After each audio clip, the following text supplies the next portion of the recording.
크리스마스가 되면 사람들이 캐롤을 많이 듣고 또 부르고 그렇습니다.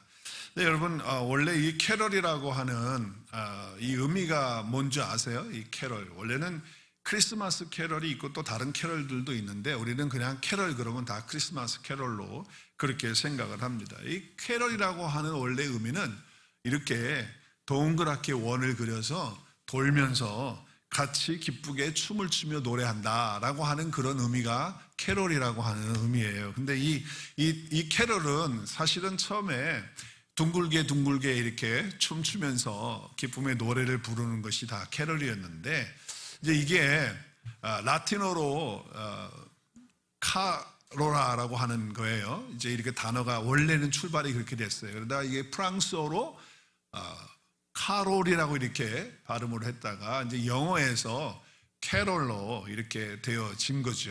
네, 그래서 이제 오늘날 우리가 캐롤 그러면 예수님이 이 땅에 오신 것을 우리가 환영하고 기뻐하고 즐거워하는 이제 그런 노래인데, 그래서 사실 캐롤은 절기 때 부르는, 꼭 크리스마스가 아니라 절기 때마다 기뻐서 부르는 이제 그러한 의미가 있었던 거예요. 그런데 지금은 크리스마스 때만 캐롤이라고 하는 단어로 우리가 이해를 하고 그렇게 지금 부르고 있는 것이죠. 사실 크리스마스 캐롤 그러면 크리스마스의 노래이기 때문에 성탄절을 기뻐하면서 노래하는 것이죠. 그렇게 본다면 크리스마스 그러면 우리는 기쁨으로 은혜로 하나님의 사랑의 노래를 부르는 거예요. 하나님이 우리를 이처럼 사랑하셨다라고 하는 노래를 부르는 것이죠. 하나님 우리를 사랑하셔서 예수님을 우리 이 땅에 보내주셔서 너무 감사하잖아요. 그래서 우리가 구원 얻게 되었으니까 그래서 우리가 노래하는 거예요. 그런데 안타깝게도 오늘날 이 크리스마스는, 성탄절은 의미가 무엇인지 도대체 이해가 안 되는 거잖아요. 그렇죠? 그래서 성탄절날 캐롤을 부르는데 그 캐롤이 뭔지도 모르고 부르고 성탄의 주인공이 누군지를 모르는 거예요. 참 알 수가 없어요. 성탄의 주인공은, 크리스마스의 주인공은 예수님이에요, 산타크로스예요? 여기 계신 분들은 다 예수님이라고 고백을 하셨어요. 세상에서는요 산타크로스가 거의 주인이더만요. 크리스마스의 주인공이 되었어요. 여러분, 그 캐롤을 이렇게 들어보시면은 그 캐롤의 노래들 보면은 참 재밌지 않습니까? 징글벨 징글벨, 우리가 노래 좋아하잖아요. 징글벨 징글벨. 그래가지고 어떻게 해요? 우리 한국말로 하면 흰눈 사이로 썰매를 타고 간대요. 썰매를 타고 가. 달리는 기분이 얼마나 좋은지 모르는 그런 노래를 캐롤로 우리가 크리스마스 때 부르는 거 아니에요? 루돌프 사슴코 아세요? 루돌프 사슴코가 어떻게 생겼는지 아세요? 무슨 개코도 아니고 말이죠. 루돌프 사슴코를 갖다가 우리가 노래를 부른단 말이에요. 실버벨이 뭐예요? 실버는 은색이니까 종, 실버벨이니까 종이네. 은색종. 아니, 은색종이 어떻게 됐다는 거예요? 실버벨이 so what? 화이트 크리스마스, 크리스마스는 다 하얘야 됩니까? 뭐 호주 같은 데는 여름이 크리스마스던데. 그러면 여러분, 화이트 크리스마스라고 하는 의미는 도대체 뭐예요, 대체? 이건 정말 이 캐롤의 타락이에요, 타락.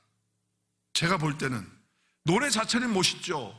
뭐 우리를 흥을 돋기도 하고 뭐 기쁘게 하기도 하고, 노래 자체는 그렇게도 모르지만 그건 크리스마스 캐롤이 아니에요. 정말 진짜 크리스마스 캐롤에는 하나님의 사랑이 담겨져 있어야죠. 그 내용에 예수 그리스도께서 왜 우리를 위해서 오셨는지 그것이 담겨져 있어야 그것이 캐롤이 되는 건데, 지금 캐롤 그러면 이상하게 지금 흘러가고 있단 말이죠. 우리가 믿음 생활하다 보면은 우리가 갈등이 생기는 것들이 많이 있어요. 그 중에 한 가지가 있다고 한다면 하나님의 사랑에 대한 것이에요. 그게 뭐냐면 정말 하나님이 나를 사랑하시는가 라고 하는 것에 갈등이 일어날 때가 있단 말이에요. 정말 하나님이 나를 사랑하세요? 내가 정말 지금도 하나님의 사랑을 받고 사는 게 맞는가? 라고 하는 그런 생각을 가질 때가 있다라고 하는 거예요. 하나님이 나를 사랑하신다는 건 머리로는 알아요. 머리로는 들어서 알죠. 그런데 내 마음에, 내 가슴에 그게 와닿지 않는 거예요. 신앙생활 하면서도 그럴 때 갈등이 있단 말이죠. 하나님의 사랑에 대한 갈등이에요. 그러나 여러분, 지금 내가 하나님으로부터 어떤 사랑을 받고 있는가 하는 것을 알아야 된다는 거예요. 특별히 우리가 성탄의 이런 기간을 맞이할 때 다시 한번 하나님의 사랑이 어떤 것인지 그것을 확인하고 감사할 수 있어야 돼요. 마귀는요, 우리의 삶에 여러 가지로 우리를 공격하잖아요. 상황적으로 고통을 주기도 하고, 또 관계를 통해서 어려움을 주기도 하고, 여러 가지 삶의 어려운 것들을 가지고 오게 해요. 그래서 우리를 실수하게 하고, 죄를 범하게 하고, 실패하는 자리에 있게 하고, 죄책감을 가지고 살아가게 하고, 사단 마귀는 계속 그렇게 얘기합니다. 그러면서 뭐라고 합니다? 결정타는 뭐라고 말하죠? 하나님이 너를 사랑하지 않아. 하나님이 너를 사랑하신다면 지금 왜 이렇게 두시는 거야, 너를? 이거는 하나님이 사랑하시지 않는다는 거야. 하나님은 너에게서부터 지금 멀어져 계시는 분이야. 너하고 관계없는 분이야. 라고 하는 것으로 공격을 하잖아요. 그래서 하나님의 사랑이 구체적으로 내 삶에 이루어지지 않도록, 그리고 체험되지 못하도록, 그냥 하나님의 사랑이 그냥 추상적인 것으로 끝나게끔 그렇게 만드는 거예요. 그냥 관념적이고 추상적인 것으로 하나님의 사랑을 만들어 버린단 말이죠. 그러니까 하나님의 사랑을 알지 못하는 거예요. 그러나 여러분, 우리 하나님은 처음부터 끝까지, 지금까지 2025년에도 2026년에도 계속적으로 저와 여러분을 사랑하시는 분이신 줄로 믿으시길 바랍니다. 그래서 그 아들을 아낌없이 우리를 위해서 내어주시고요, 그 아들은 하나님이신데, 하나님과 본체이시고 동등하신 분이신데 사람의 몸을 입고 이 땅에 오신 거예요. 이것이 성탄이잖아요. 이것이 하나님의 사랑이란 말이에요. 그러니까 크리스마스 그러면요, 하나님의 사랑에 우리가 푹 젖어 있는 그런 시간이 돼야 돼요. 어떤 시간보다도 하나님의 사랑은 달라지지 않아요. 하나님의 사랑은 변하지 않아요. 하나님의 사랑은요, 언제든지 우리 가운데 부어지는 은혜인 줄로 믿습니다. 그것이 하나님의 사랑인 거예요. 그래서 예수님이 이 땅에 오셨는데 성탄에 나타난 하나님의 사랑은 구체적으로 뭐냐? 오늘 우리가 본문 말씀을 통해서 볼 때 성탄에 나타난 하나님의 사랑이 뭐냐? 그것은 오늘 1장 14절 말씀이에요. 1장 14절에 뭐라고 말씀하시죠? 말씀이 육신이 되어 우리 가운데 거하시게 하신 것이 하나님의 사랑인 거예요. 말씀이 육신이 되어서 오신 분이 누구십니까? 예수 그리스도세요. 그 예수 그리스도께서 어디에 계십니까? 어디에 계세요? 어디에 계세요? 하늘 보좌에 계시고 지금 어디 계세요? 어디 계세요?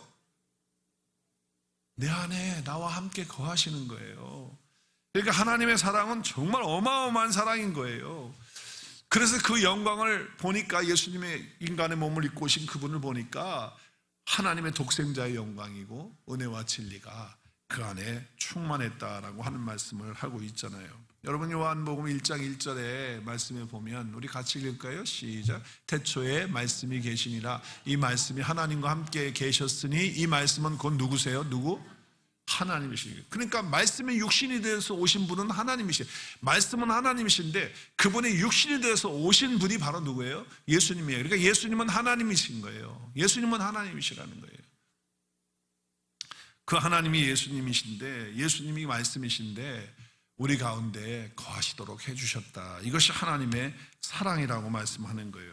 그러니까 말씀대로, 약속하신 대로 하나님은 그 아들 예수 그리스도를 보내셨고, 말씀이 육신이 되게 하셔서 이 땅에 오시게 하신 분, 그분이 바로 예수 그리스도시다. 그래서 우리는 성탄이 기쁜 거예요. 그리고 그 성탄에 하나님의 그 사랑을 알게 되는 것이죠. 육신이 되었다는 이 말 속에는 하나님의 사랑이 우리 가운데 부어지는 그런 은혜가 있게 되었다라고 하는 것이죠. 말씀이 육신이 되어 우리 가운데 거하시는 그 말씀, 그 영광을 보니까 독생자의 영광이다라고 말씀하고 있는 것이잖아요. 그렇죠?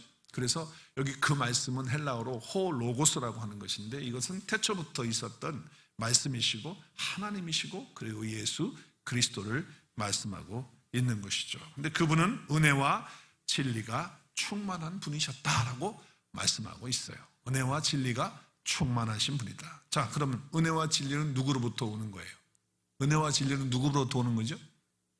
예수 그리스도로부터 오는 거예요. 그래서 오늘 17절 말씀에 보면 은혜와 진리는 누구로부터 오는 것이냐? 바로 예수 그리스도로부터 말미암는다. 율법은 누구로부터 왔죠? 율법은 누가 받아서 우리에게 전해줬어요? 모세가 받아서 우리에게 전해줬어요. 그런데 은혜와 진리는 누가 우리에게 주신 거예요? 예수 그리스도께서 주신 거예요. 자, 그렇다면 우리가 한번 생각해 봐야 돼요. 율법은 모세를 통해서 왔지만 은혜와 진리는 누구에게서? 예수님에게서 왔다는 거예요. 자, 율법은 항상 우리를 향하여 뭐라고 말합니까? 죄인이라고 말합니다. 율법 앞에 쓰면 죄인이 아닌 사람이 어디 있어요? 다 죄인인 거예요. 그러면 죄인은 그 값은 사망이니까 다 죽어야 되는 존재예요. 율법에 없으면요 다 죽어야 돼요. 그래서 모세는 우리에게 율법을 줬어요. 율법으로는 구원 얻을 수가 없어요. 율법으로 구원 못 받아요. 우리 율법으로 다 죽어야 되는 존재들이에요. 그런데 은혜와 진리 되신 예수 그리스도를 통해서 우리는 구원을 얻을 수 있게 된 것이죠. 그래서 예수님은 우리를 은혜로 진리로 인도하시는 그런 분이 되시는 거예요. 자, 그러면 은혜는 무엇과 연결되어 있습니까? 은혜는 카리스라고 하는 헬라어인데 히브리어로는 헤세드라고 하는 단어예요. 그런데 이것은 멸망받아야 되고 진멸받아야 돼요. 우리는 죽어야 돼요. 마땅히 죽어야죠.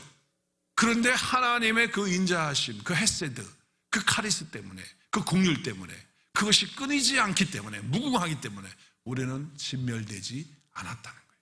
그러니까 하나님의 사랑이, 그 하나님의 긍휼이 바로 카리스, 은혜예요. 헤세드라는 거예요. 여호와의 인자하심이. 그래서 영어 성경에 보니까 mercys로 이렇게 번역을 했어요. 뉴킹 제임스는. 근데 NIV에서는 great love로, Lord's great love로 이렇게 번역을 했어요. 정말 하나님의 사랑은 크단 말이에요. 그 큰 사랑으로 인해서 우리가 진멸되지 않았고 그 자비하심으로 말미암아 우리가 멸망하지 않았다. 자, 그러니까 이 카리스는, 이 은혜는, 헤세드는 뭐냐? 긍휼이 풍성하신 하나님의 그 성품이시고 그 큰 사랑이라는 거예요. 그래서 우리는 그리스도께서 우리를 위해서 죽으시고 그리스도와 함께 우리가 살림을 받았다. 그래서 우리가 받은 구원은 내가 한 것이 아무것도 없기 때문에 0.001% 내가 아무것도 한 것도 없이 그냥 거저 받았기 때문에 우리는 은혜로 구원을 받았다고 말하는 거예요. 은혜로 구원을 받은 거예요. 우리의 행위가 아니라 은혜로 구원을 받게 되었다라고 하는 말씀을 하는 것이죠. 자, 그래서 예수 그리스도께서 말씀으로 우리를 위해서 오신 거예요. 은혜로 구원받게 하기 위해서. 자, 그러면 진리는 뭐예요? 오늘 진리가 있다고요. 예수님 안에 진리가 있다는데 진리는 뭐예요? 진리는 예수님 자신이 진리예요. 우리 같이 예수님이 말씀하신 거 읽어요. 예수께서 이르시되, 시작. 예수께서 이르시되 내가 곧 길이요, 그 다음에 뭐예요? 진리요 생명이니 나로 말미암지 않고는 아버지께로 올 자가 없다. 진리는 뭡니까? 예수 그리스도 자신이 진리신 거예요. 예수님 자신이 진리예요. 예수님을 통하지 않고는 우리가 하나님께로 갈 수가 없어요. 예수님만이 참 진리예요. 근데 요즘에는요 진리가 없어요. 다 진리가 자기 주관적인 것으로 그냥 그렇게 하잖아요. 이게 참 얼마나 심각한 문제인지 몰라요. 예수님만이 진리가 되신다. 다른 이로서는 구원을 얻을 수 있어요, 없어요?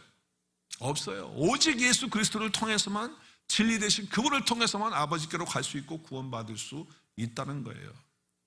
그런데 요즘에 종교 통합이 일어나서 어떻게 합니까? 다 가는 길은 다르지만 결국 다 좋은 데 가는 거다. 한 곳으로 가는 거다. 이렇게 말해요. 근데 예수님은 뭐라고 그래요? 나를 통하지 않고는 아버지께로 천국 갈 자가 없다라고 말하고 있는 거예요. 자, 또 진리는 또 뭡니까? 요한복음 17장 17절에 보니까 진리는 아버지의 말씀이 진리인 거예요. 하나님의 말씀이 진리예요. 자, 영어 성경에 보면요, sanctify them in, 그 제자들을 거룩하게 해달라고 기도를 하시는데 in the truth예요. 그러니까 진리 안에, 진리로 거룩하게 하는 거 아니고 내가 진리 안에 들어가면 그분의 말씀이 진리이기 때문에 우리가 거룩하게 되는 거예요. 네, 그래서 NASB에서는 그렇게 번역을 했어요. 왜냐하면 그리거에 N으로 되어 있기 때문에, N이라고 하는 것은 영어의 in이에요. in. 그래서 진리 안에서 우리가 거룩해지는 거예요. 진리 안에. 진리 안에 들어갈 때, 말씀 안에 들어갈 때, 그리스도 예수 안에 들어갈 때 우리는 거룩하게 되어지는 존재가 되어진다는 거예요. 또 진리를 알게 되면, 진리 속에 들어가게 되면 어떻게 되느냐? 우리 안에 자유가 오는 거예요. 우리 같이 읽을까요? 진리를 알지니, 시작. 진리를 알지니 진리가 너희를 자유롭게 하리라. 내가 예수님을 알고 그 말씀을 알고 예수님이 내 안에 와 계시고 그리고 그 말씀이 내 안에 있게 되면, 그 안에 있게 되면 그 진리가 저와 여러분을 자유케 하는 놀라운 역사가 일어나는 거예요. 죄에서 자유를 얻고요, 사망에서 자유를 얻고요, 율법에서 자유를 얻는 줄로 믿습니다.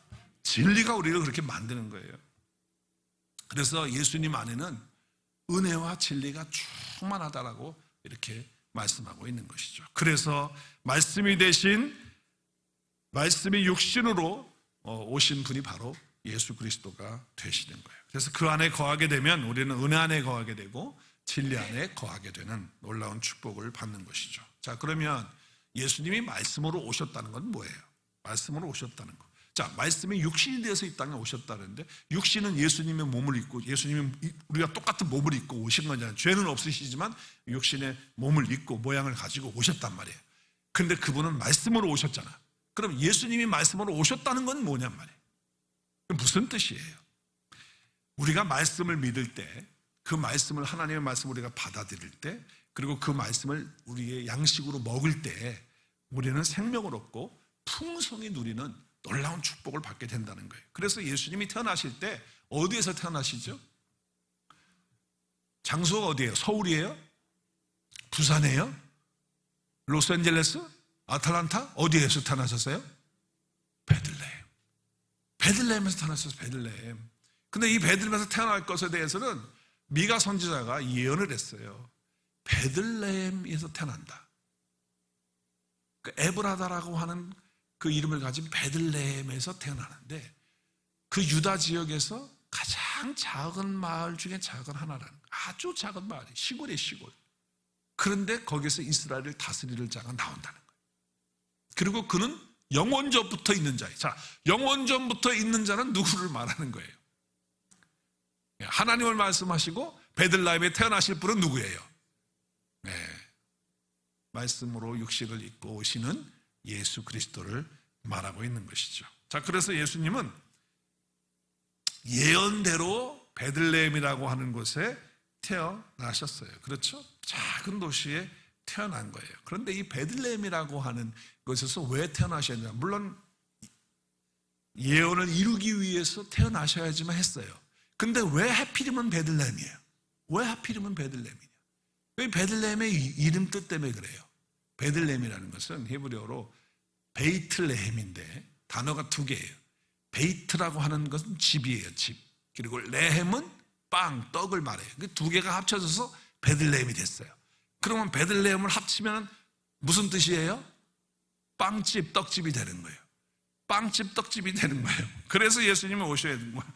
그러니까 예수 그리스도 안에서 우리가 말씀을 먹어야 된다는 거예요.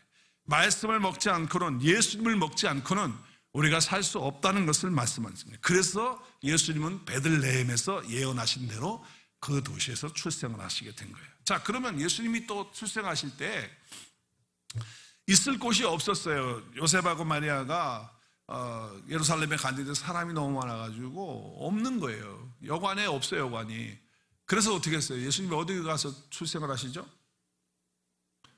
네? 구유에 가서, 마구간에 가서, 그래서 짐승들이 있는 곳에서, 구유는 밥통이잖아요. 여물통, 그죠? 짐승들이 먹는 밥통에다가 예수님을 누웠다고 그렇게 말씀하고 있는 거예요. 자, 그래서 이 구유는 밥통인데, 여기 지금 구유라고 하는 이 단어는 이제 파트네라고 하는 단어 그리그에서 왔는데, 이것이 파테오마인데 이것은 먹는다, 먹다라고 하는 데서 유래가 된 거예요. 자, 그러니까 예수님이 구유에 누이셨다라고 하는 것은 예수님을 먹어야지만 우리가 살 수 있다. 짐승만 먹는 것이 아니라 우리도 예수 그리스도를 먹어야지만 살 수 있다라고 하는 그런 의미를, 영적인 의미를 부여하고 있는 것이죠. 자, 그래서 예수님은 베들레헴에서, 떡집에서 출생하셨고, 그리고 구유에서 우리를 먹이기 위해서 오신 분으로 영적인 비유로 말씀을 하시는 거죠. 자, 그래서 예수님은요, 오셔서 이렇게 말씀하셨어요. 내 살은 참된 양식이라는 거예요. 우리가 식인종입니까? 어떻게 예수님의 살을 먹어요? 예수님의 살을 먹는다는 게 뭐예요? 예수님의 피는 참된 음료래요. 우리가 드라큘라예요? 피를 먹게? 내 살을 먹고 내 피를 마시는 자는, 그러면서 설명하잖아, 뒤에. 그러니까 주님의 살을 먹고 주님의 피를 먹는다는 게 뭐예요? 빨간 줄 쳤어요. 시작. 내 안에 거하고 나도 그의 안에 거하는 거예요. 주님과 내가 연합되는 사건이 일어나는 거예요. 말씀을 통해서 주님과 내가 연합되어지는 거예요. 여러분, 우리가 예수님 믿는다, 하나님 믿는다고 할 때 뭘 믿는 거예요? 말씀을 믿는 거예요. 말씀을 믿는 것이지 무슨 액자에 그려져 있는 예수님 보고 믿는 거예요? 그거 아니잖아요. 그냥 내가 만들어 놓은 하나님 그냥 형상 가지고 하나님이 있어, 하나님 믿어, 그런 게 아니에요. 내가 하나님을 믿고 예수를 믿는다는 것은 말씀을 믿는 거예요. 그렇기 때문에 내 안에 거하고 나도 그의 안에 거한다는 것은 예수님 안에 거하는 것인데, 결국 말씀 안에 내가 거하고 말씀이 내 안에 거하는 그런 것을 말씀하는 거라는 거예요. 그래서 예수님을 먹어야지만 우리가 살 수 있다. 마음과 영혼을 살리는 양식은 하나님 말씀뿐이 없어요. 하나님 양식이에요. 그래서 예수님은 나를 먹는 자는 결코 줄이지 않고 나에게 오는 자도 목마르지 않고 줄이지 않는다고 말씀하셨어요. 우리 같이 이 말씀은 같이 읽었으면 좋겠어요. 요한복음 6장 48절 시작. 내가 곧 생명의 떡이니라. 나는 하늘에서 내려온 살아있는 떡이니 사람이 이 떡을 먹으면 영생하리라. 내가 줄 떡은 세상이 생명을 위한 내 살이니라 하시니라. 내 살을 먹고 내 피를 마시는 자는 어떻게 해요? 영생을 가졌고 마지막 날에 내가 그를 다시 살리리니. 시작.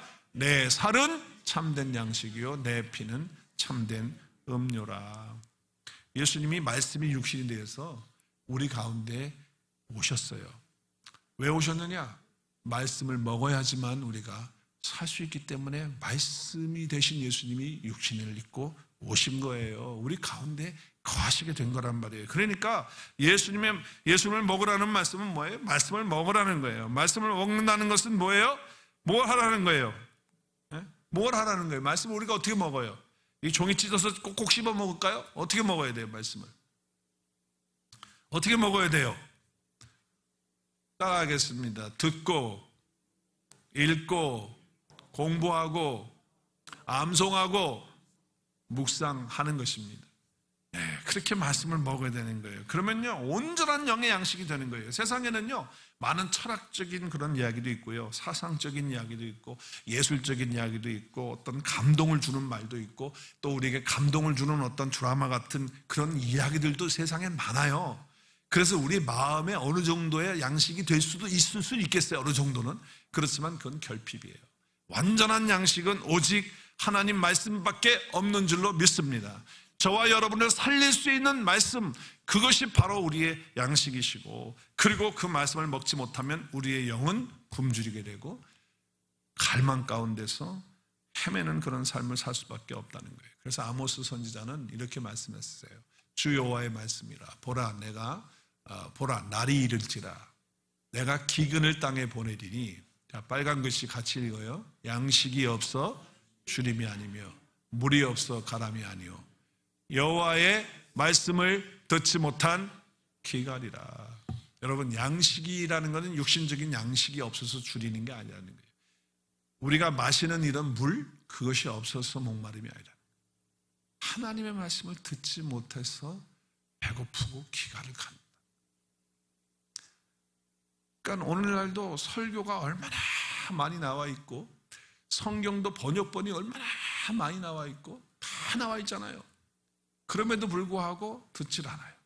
그리고 읽지도 않아요. 공부도 안 해요. 그리고 또 전하는 자들도 하나님의 말씀을 바르게 전해야 되는데, 하나님의 말씀을, 복음을 바르게 전하지 않고 세상 얘기만 해요. 세상 얘기만 하고 하나님 말씀 얘기를 안 해요. 그리고 사람 비유 맞추는 얘기만 해요. 사람만 많이 모이면 부흥이니까. 그러니까 하나님의 말씀을 듣지 못하게 하는 거잖아요. 그래서 성도들이 다 굶주림 속에 있고 목마름 속에 있는 거예요. 좀 그대로 이 시대가 말씀 속에 지금 그렇게 이루어지고 있는 것을 볼 수가 있어요. 너무 안타까워요. 네, 너무 안타까워요. 정말 굶주려 있고요, 허기 속에 있는 영혼들이 얼마나 많은지 몰라요. 그러다 보니까 뭐 불륜 관계가 일어나게 되고, 있어서는 안 되는 그런 일들이 일어나게 되고 그러는 거죠. 여러분, 내가 만족하고요, 내가 배부르고 내가 목마르지 않으면요 쓸데없는 것에 눈 돌리지 않아요. 무슨 뭐 그런 일이 일어날 수가 있겠어요. 내가 지금 풍족하고 내가 만족하고 내가 배부른데 무슨 다른 짓을 해요? 안 한단 말이에요. 분명한 거예요. 인간 모두가 다 하나님의 말씀을 먹어야 사는 줄로 믿습니다. 그래서 예수님이 성탄에 말씀이 육신이 돼서 이 땅에 오신 거예요. 하나님 말씀만 들으면 어떤 상황에서든 새 힘을 얻을 수 있는 거 아닙니까? 우리가 생명 얻고요, 그리고 우리 안에 힘이 나서 어떤 상황이든지 이길 수 있는 그런 삶이 되어지는 거예요. 여러분, 아무리 바쁘고 힘들어도요, 말씀 먹는 일 절대 멈추는 그런 상황이 되지 않기를 바랍니다. 항상 말씀 가운데 거하시는 은혜가 있기를 바라요. 현대인들은 말씀의 기갈 가운데 있어요. 우리는 말씀의 풍요를 누리는 그런 저와 여러분의 삶이 되었으면 좋겠어요.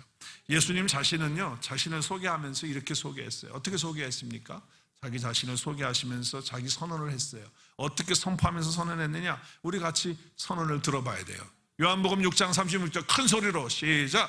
예수께서 이르시되 나는 생명의 떡이니 내게 오는 자는 결코 줄이지 아니할 터이요 나를 믿는 자는 영원히 목마르지 아니하리라. 믿으십니까? 저와 여러분이 그렇습니까? 배부르시죠? 목마르지 않으시죠? 예수님 때문에, 할렐루야, 그 말씀 때문에 그렇게 되는 거예요. 말씀 때문에. 그래서 예수님은 말씀이 육신이 되어서 이 땅에 오시는 거예요.